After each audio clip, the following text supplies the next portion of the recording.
Ampliamos porque un artículo de esa convención colectiva representaría un delito para los jerarcas que lo aprueben ante un posible reconocimiento ilegal de beneficios laborales, según opina un ex juez. El MEP no podría cobrar posibles pagos de que recibieron más de 72.000 educadores y que habrían recibido durante los cambios en el cálculo de incentivos salariales establecidos en la ley fiscal.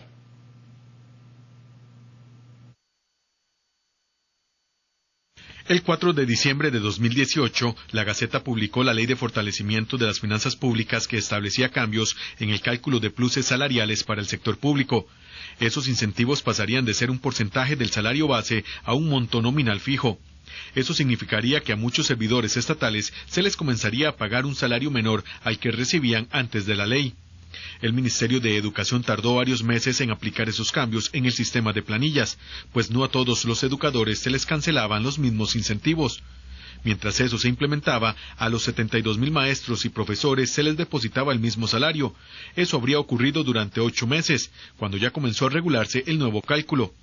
Aquí entra en juego el artículo 38 de la Convención Colectiva que el MEP firmó el viernes anterior con los sindicatos de educación y que establece que esas posibles diferencias en el pago de incentivos no serán atribuibles ni imputables su reintegro a las personas trabajadoras del MEP, por lo que no se considerarán sumas giradas de más.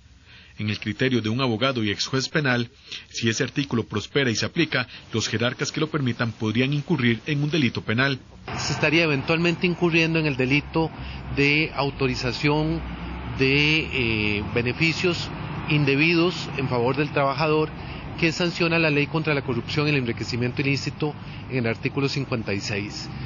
Esa eventual responsabilidad recaería solo en esos jerarcas y no en los educadores que habrían recibido esos montos adicionales. El delito ocurre en el momento en que un funcionario público, en representación de la administración pública, autoriza la realización de pagos en perjuicio del erario público de manera ilegítima.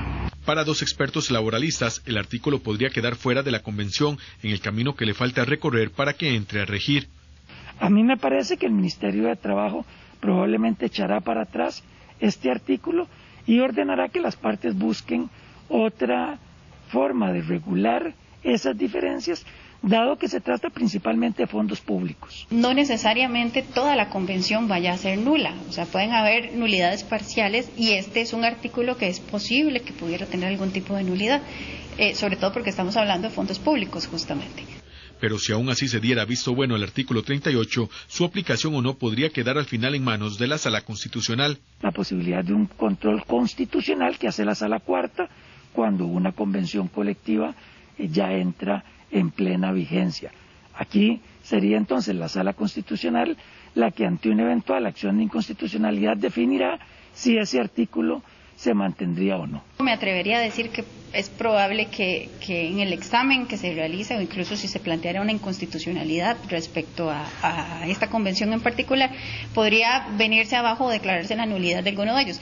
El Ministerio de Trabajo deberá homologar la nueva convención colectiva del MEP para aplicar sus acuerdos.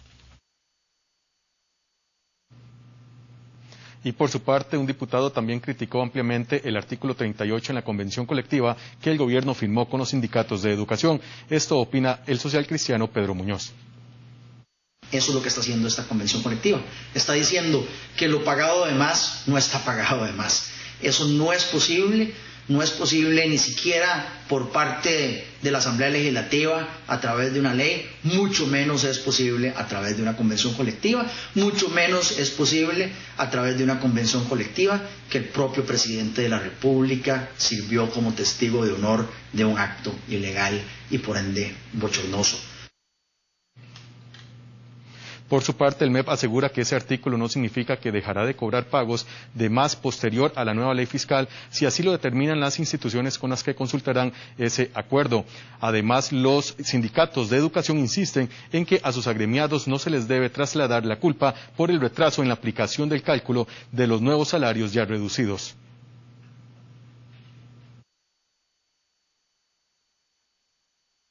El viceministro de Educación, quien como ministro interino firmó la nueva convención colectiva, se defiende y hace referencia al segundo párrafo del cuestionado artículo. Ese apartado establece que la aplicación del artículo 38 dependerá de si la Procuraduría o la Contraloría, así como el Ministerio de Planificación, determinen si existieron o no pagos de más. Tanto le podemos hacer la consulta a Mideplan, a la Procuraduría, a la propia Contraloría, y si alguno de estos órganos externos competentes determina que sí son sumas giradas de más, el Ministerio procederá con los procedimientos correspondientes para recuperar esas sumas.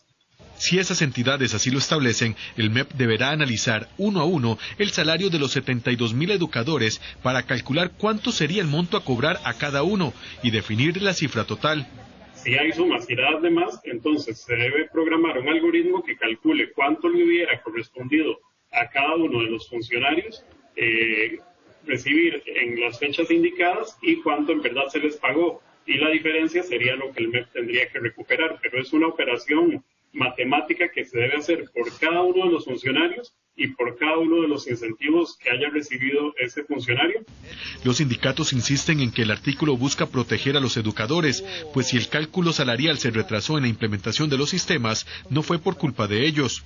Con esto lo que hace es proteger a que los compañeros sigan laborando y recibiendo su salario igual a como hasta donde ya empieza a parametrizarse y a pagarse nominalmente. A la hora de que se nominalizara, ya se le había generado un daño al salario de los componentes salariales del salario del trabajador, pero es que ese dinero nunca había sido recibido por el trabajador. Una vez que se nominalizara iba a recibir menos. Entonces esa diferencia es la que nosotros decimos que no son sumas giradas de más.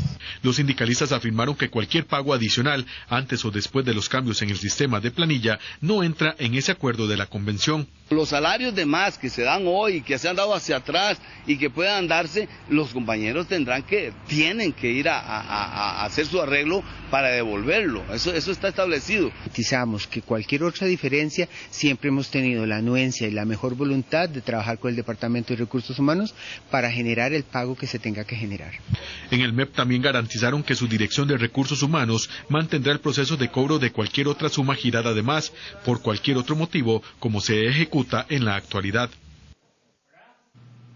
Bien, así repasamos las diferentes interpretaciones y criterios de las personas involucradas en este polémico tema y veremos en los próximos meses si este artículo 38 al final se aplica o no.